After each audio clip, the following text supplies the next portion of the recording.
She laughed and told me she wouldn't marry in her 20s, right while I was on one knee with the ring. For a moment, her voice didn't even reach me. All I heard was the echo of my heartbeat pounding in my ears.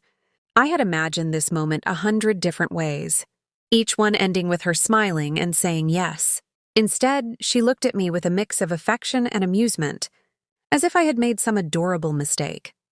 I stayed frozen, feeling the world tilt as her words slowly settled in.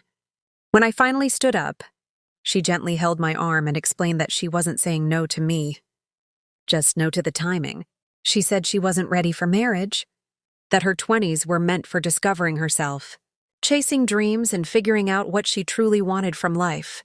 I listened quietly, trying to swallow the disappointment that sat like a stone in my chest. She kept talking, her voice soft, telling me she still loved me, but I couldn't help but wonder if love was always supposed to feel this fragile. For the next few days, everything felt different. I couldn't forget the way she had laughed at first. Even though I knew she hadn't meant it cruelly, I replayed the moment over and over, questioning whether I had misread her, whether I had rushed things, or whether she simply didn't see a future with me.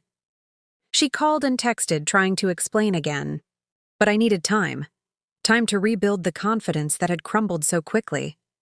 Eventually, we met at our favorite cafe, the same place where we had spent countless evenings talking about life and dreaming, about the future. This time, though, our conversation was quieter, more careful. She reached for my hand and said she still wanted us, still believed in what we had, but she needed space to grow. She told me she didn't want to force herself into something she wasn't ready for, because she wanted to walk into marriage one day with certainty, not fear. I looked at her then, not as the girl who had rejected my proposal, but as someone brave enough to admit her truth. It hurt, yes, but it also softened something in me. I realized that love isn't only about perfect moments. Sometimes it's about holding on through the imperfect ones. I told her I understood, or at least that I was trying to. We left the cafe walking side by side. Not quite the same as before, but not broken either. I didn't have a ring in my pocket anymore, and she didn't have an answer to give. But we had time to grow, time to learn, and time to see where our hearts would lead us. Maybe one day when she was ready, I'd kneel again. And maybe next time she wouldn't laugh,